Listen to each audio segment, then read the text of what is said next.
बार बार दादा बोलते थे मंगन मुआ मंगन मुआ, तो नाम याद था ना उनको भी। नाम की वासना नहीं, दे अध्यास है फलानी मैं, मेरे नाम से कोई न बोले, सुजाग हो जाएंगे। मेरे को बोल, मैं कहा छाती तो तुम ठोकते हो ना, मेरे को बोला, यहाँ तो नाम ही नहीं लिखा हुआ है, किसको बोला? बार मेरे को बोला ना, मेरे को बोला नहीं, जो तुम छाती ठोकते हो, मैंने छाती को बोला। कहीं कुछ तुम्हारा अहंकार या छिपा हुआ है, उसको बोला। जब वो निकल जाता है समझ से, रोशनी आ गई, बोला अभी मेरे को रिलैक्स हुआ कि बराबर ये दादा भगवान क्या कह रहे हैं। मैंने कहा दादा भगवान छोटे बच्चे नहीं है कि कुछ भी बोल दिया, अनुभवी का ज्ञान तो सुनो, कहाँ से बोला उन्होंने। अभी मुझे रिलैक्स हुआ कि ये जो नाम अपना फलाना फलानी होकर मेरे को, वो मेरापन तो नाम नहीं पड़ा था तभी भी था, मैं तो तभी भी थे, उस मैं को नाम तो बाद में पड़ा, उसके पहले वहां से बच्चा आया है, कहीं और था, यहाँ पर पेट में आया उसके, अब बाहर निकला। तो जो आया वो कौन? ज्ञानी बोलते वध्यो वा गुरु। दुनिया का व्यक्ति कभी बेटा हुआ है, बेटी हुई है, पहले से उसमें अपना डाल दिया इच्छा अहंकार।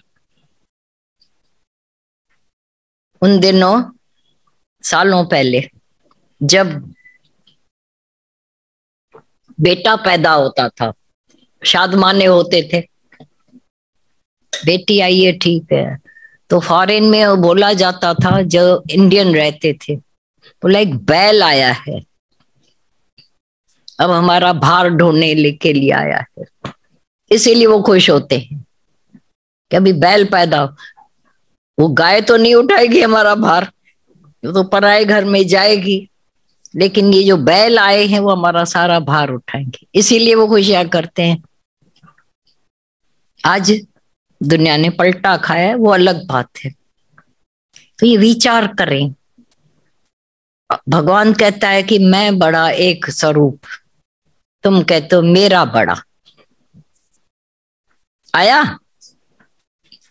भगवान नहीं कहता है मेरा बड़ा, मैं यहां प्रकट हुआ, मैं वहां युगे युगे जाता, और तुम जब जिनके घर मेरा, झगड़े यहीं से शुरू हुए, पर कोई सुनता नहीं है। वाणी बहुत अच्छी चली, क्या चली वो याद नहीं रहता है मुझे, इसीलिए मैं चुपके अपने मोबाइल में भर देते हैं। मोबाइल याद रखेगा, आप तब भी नहीं याद रखोगे। क्रैम की हुई बार बार पर रिफ्लेक्ट, उन वाणियों का मनन दोहराना, दादा भगवान बोला करते थे और देखते थे, हमने इसका प्रत्यक्ष फल देखा था। वे उन वाणियों को जब अंदर में आत्मसात करते हो, बसाते हो, रिफ्लेक्ट, क्या बोला गुरु ने, कहाँ से बोला। अच्छा, जिन्होंने सवाल पूछे तो उन्होंने ध्यान दिया होगा ना, भाई कहाँ से दादा भगवान बोलते, पर दूसरों से पूछो, हुआ होगी वाणी चली होगी, मुझे भूल जाता है। बेटा नहीं भूलता है, पैसा नहीं भूलता है, दिन नहीं भूलता है, वार नहीं भूलता है, खाली भूल जाती है वाणी। और इंटरेस्ट है तो माइंड को रेस्ट नहीं दोगे भगवान से। इतना आरामदायी ज्ञान है, जो जैसा स्थित प्रज्ञ बोला, आपका दर्शन करने लोग आएंगे। माता यहां तक कहते थे कि दूरबीनें लेकर आएंगे। जहां भी जब आते हैं तो दूरबीन लेकर आते हैं। अब इनके पास हालत आई है, अब कैसे हैं, आते हैं ना सबके पास लोग, लोगों को क्या पड़ी आपके, पर वो देखने आते हैं। अगर सत्संग सुना है तो कैसे है, शब्द लगता है, हालत लगती है, ये होता है वो होता है।